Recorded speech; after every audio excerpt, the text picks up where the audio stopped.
Salam sejahtera Malaysia. Satu perkembangan, satu isu hangat, ulasan menarik yang saya nak sampaikan. Seperti yang ramai rakyat Malaysia tahu tentang tuduhan, tomahan kepada bekas Perdana Menteri Muhyiddin Yassin. Banyak dakwaan yang telah dilemparkan, bahkan banyak spekulasi yang telah dibuat ke atas status Muhyiddin Yassin semasa beliau menjadi Perdana Menteri pada era Perikatan Nasional mentadbir dahulu. Dan pada akhirnya, setelah Datuk Seri Anwar Ibrahim menjadi Perdana Menteri, banyak pendedahan yang telah dilakukan.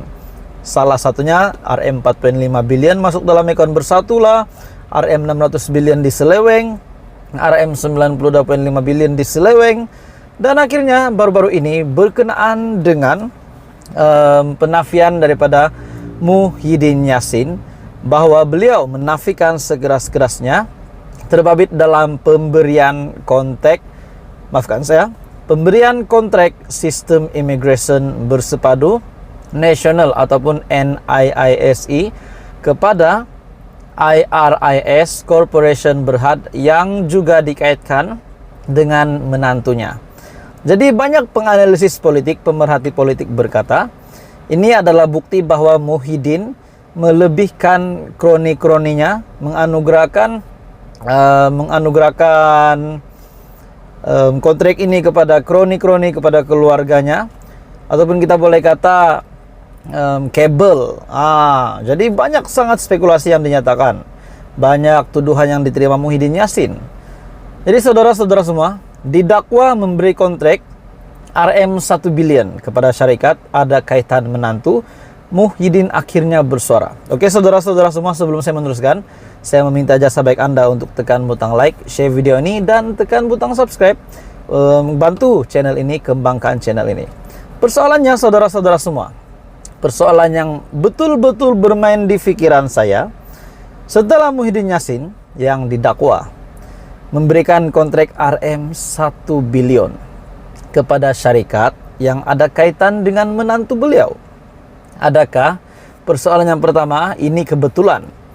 Dan yang kedua, kalau RM 1 bilion pun, jumlah kontrak RM 1 bilion pun sanggup diberikan kepada syarikat yang ada kaitan dengan menantu Muhyiddin, bayangkan berapa keuntungan proyek tersebut.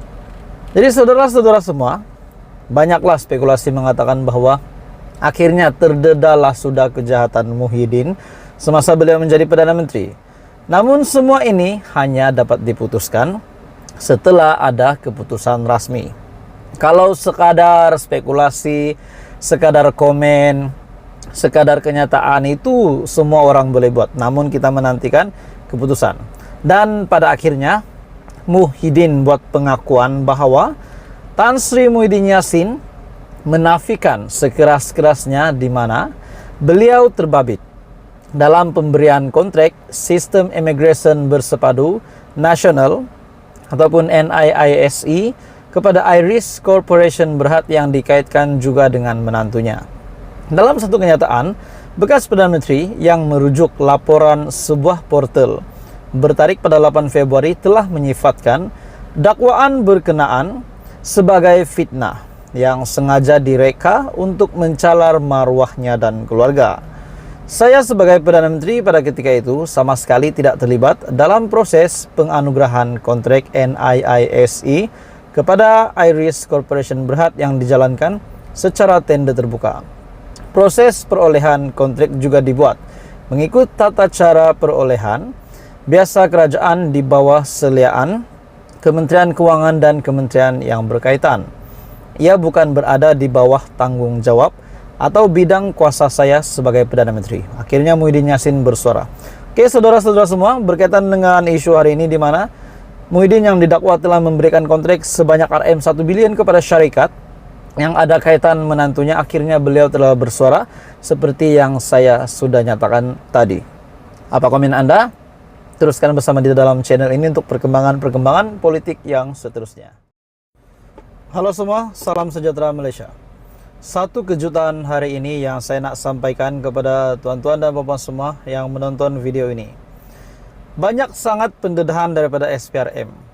dakwaan RM 1 bilion yang diberikan kepada syarikat berkaitan dengan menantu Muhyiddin, berkaitan dengan pembekuan akaun Bersatu, seleweng RM 600 bilion dan sebagainya. Sejak beberapa waktu ini, ketika ini kita telah mendengar banyak sangat case berkaitan dengan seleweng dana.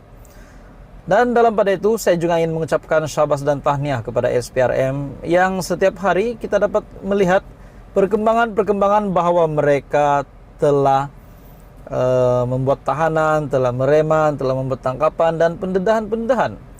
Hari ini saudara-saudara semua yang ada di rumah ataupun di mana saja Anda berada, satu pendedahan terkini daripada SPRM di mana seorang individu telah ditangkap. Perunding bebas yang telah menerima RM 700.000 ubah wang haram akhirnya ditahan SPRM. Suruhanjaya Pencegahan Rasuah Malaysia SPRM telah menahan seorang perunding bebas kerana disyaki menerima upah daripada seorang wanita yang bergelar Datuk Seri bagi melakukan kerja-kerja membabitkan kegiatan pengubahan wang haram. Kemarin pun ada berita tentang ini, hari ini pun ada pula berita. Ada juga berita tentang pengubahan wang haram yang juga dilaksanakan oleh seorang Datuk Seri. Suspek yang berusia 70-an itu dipercayai telah menerima habuan dianggarkan lebih RM 700.000 sepanjang 2016 sehingga 2017 sebagai balasan melakukan aktiviti pengubahan wang haram dengan membawa wang tunai yang disyaki hasil penipuan pelaburan. Suspek juga disyaki bersubahat dengan Datuk Seri terbabit berhubung kegagalan mengisytiharkan sumber wang pelaburan itu bagi tujuan menipu syarikat milik individu berprofil tinggi. Pengarah kanan siasatan SPRM, Datuk Seri Hishamuddin Hasim mengesahkan penahanan suspek pada jam 4 petang semalam ketika dia hadir memberi keterangan di Ibu Pejabat SPRM Putrajaya. Jadi saudara-saudara semua, ini satu lagi tangkapan yang bagi saya memang mengejutkan. Tak kira lah pangkat kau apa, Datuk Seri kah, YB kah, apa-apa sajalah menteri kah, timbalan menteri kah, kalau bersalah tetap bersalah. Akhirnya perunding bebas yang telah menerima upah RM 700.000. Jumlah ini bukan jumlah yang sedikit, tuan-tuan dan puan-puan. Akhirnya perunding itu telah ditahan oleh SPRM kerana telah terlibat berkaitan dengan pengubahan wang haram bersama dengan seorang Datuk Seri. Susulan tangkapan itu, suspek juga direman selama 5 hari bermula sehingga 14 Februari selepas Magistrat Irza Zulaika Rohanuddin membenarkan permohonan reman dikemukakan oleh SPRM. Pengarah kanan siasatan SPRM, Datuk Seri Hishamuddin Hasim mengesahkan penahanan tersebut. Saudara-saudara semua, ini satu lagi bukti bahwa SPRM memang melakukan kerja dengan baik.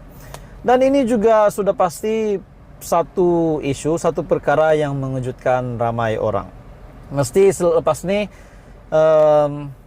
banyak saja tanda tanya yang timbul berkaitan dengan pendedahan-pendedahan SPRM ini. Mesti kita akan hilang kepercayaan kepada pemimpin-pemimpin, bahkan juga penjawat awam. Sebab sebelum ini SPRM juga telah membuat tangkapan bukan kepada pemimpin-pemimpin saja, namun penjawat awam pun kebanyakannya terlibat dengan rasuah, penyelewengan dana dan sebagainya.